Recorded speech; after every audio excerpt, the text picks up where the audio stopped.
సంవత్సరంలో ఈ ప్రభుత్వం వచ్చినప్పటికీ జిల్లాల్లో ఇసుక 10 టన్నులు కానీ 20 టన్నులు కానీ లారీ ఇసుక ఎంతకు దొరికేది? శాండ్ జిల్లా హెడ్ క్వార్టర్స్లో కానీ డోర్ డెలివరీ కానీ ఎంతకు దొరికేది?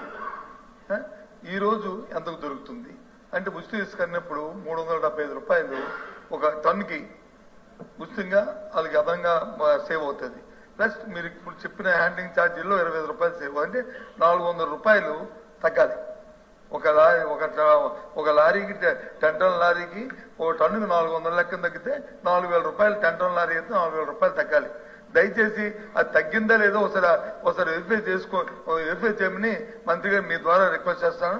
నేను దాన్ని కాంట్రవర్సీ పోలేదు, దాని గురించి కాదు. ఒకసారి వెరిఫై చేస్తే మీకు కూడా దానివల్ల ఎంతవరకు అయింది లేదు ఏ విధంగా ముందుకు పోవాలనే ఆలోచన కూడా వస్తుంది. నాకు తెలిసి మా జిల్లాలో మాత్రం మా జిల్లా కానీ విశాఖపట్నంలో కానీ విశాఖపట్నం టౌన్లో కానీ విశాఖపట్నం జిల్లాలో కానీ విజయనగరంలో కానీ శ్రీకాకుళంలో కానీ ఇంతకుముందు ఇచ్చిన 400 రూపాయలు తగ్గించి ఆ క్వాంటిటీకి ట్రాక్టర్ కానీ లారీ కానీ ట్రాక్టర్ అయితే మూడు యూనిట్లు వస్తుంది అంటే సుమారు 1,200 రూపాయలు తగ్గాల. అదే లారీకి అయితే 4,000 రూపాయలు తగ్గాల. ఆ సందర్భం లేదని నాకున్న ఇన్ఫర్మేషన్ దయచేసి తమరు పరిశీలించవలసిగా కోరుతున్నాను.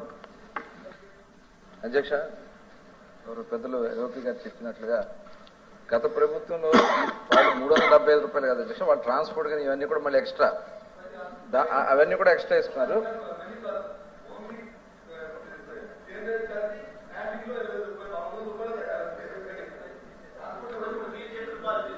లేదండి, అప్పుడు ట్రాన్స్పోర్ట్ ఎక్స్ట్రా అండి. అది 375 రూపాయలు రీచెస్ దగ్గర కాస్టే. ఇప్పుడు మేము ఆ రీచ్ దగ్గర జీరో అధ్యక్ష. రీచ్ దగ్గర ఒక పైసా చెల్లించాల్సినటువంటి అవసరం లేదు. జస్ట్ ఏదైతే హ్యాండ్లింగ్ ఎక్కడ లోడింగ్ ఛార్జెస్ ఉంటాయో ప్లస్ ట్రాన్స్పోర్ట్ ఛార్జెస్ కట్టుకుంటే వస్తుంది. ఇదే విశాఖపట్నంలో అధ్యక్ష 1,700 రూపాయలకి అమ్మారు అధ్యక్ష. ఇవాళ 600-700 రూపాయలకి విశాఖపట్నంలో అవైలబిలిటీ ఉంది అధ్యక్ష. కావాలంటే చూద్దాం. స్టాక్ పాయింట్స్ అంటే వాళ్ళు తెచ్చుకునేది మళ్ళీ స్టాక్ లో పెడతారు కాబట్టి వాళ్ళకైనా లోడింగ్ ఛార్జెస్ డబుల్ అవుతుంది తప్ప మిగతాది డైరెక్ట్ మేము కూడా పంపిస్తున్నాం అధ్యక్ష. డైరెక్ట్ పంపిస్తే 600-700 రూపాయలకి వస్తుంది. విజయవాడ 300 రూపాయలు వస్తుంది అధ్యక్ష. గతంలో ఇక్కడ విజయవాడలో మేము 34,000 రూపాయలు కొనుక్కున్నాం అధ్యక్ష. ఇట్లా చాలా వ్యత్యాసం ఉంది. కాబట్టి మీరు ఎంక్వైరీ చేసుకుని వాళ్ళ ప్రజలు అయితే చాలా సంతోషంగా ఉన్నారు అధ్యక్ష. కన్స్ట్రక్షన్ యాక్టివిటీ కూడా చాలా ఫాస్ట్ గా జరుగుతుంది అధ్యక్ష. మీరు ఏదైనా సలహాలు సూచించి తప్పకుండా ఈ పాలసీ ద్వారా ప్రజలకి ఏది మంచి జరిగితే అది తీసుకోవడానికి మేము ఎప్పుడు కూడా సిద్ధంగా ఉంటాం అధ్యక్ష. ధన్యవాదాలు అధ్యక్ష.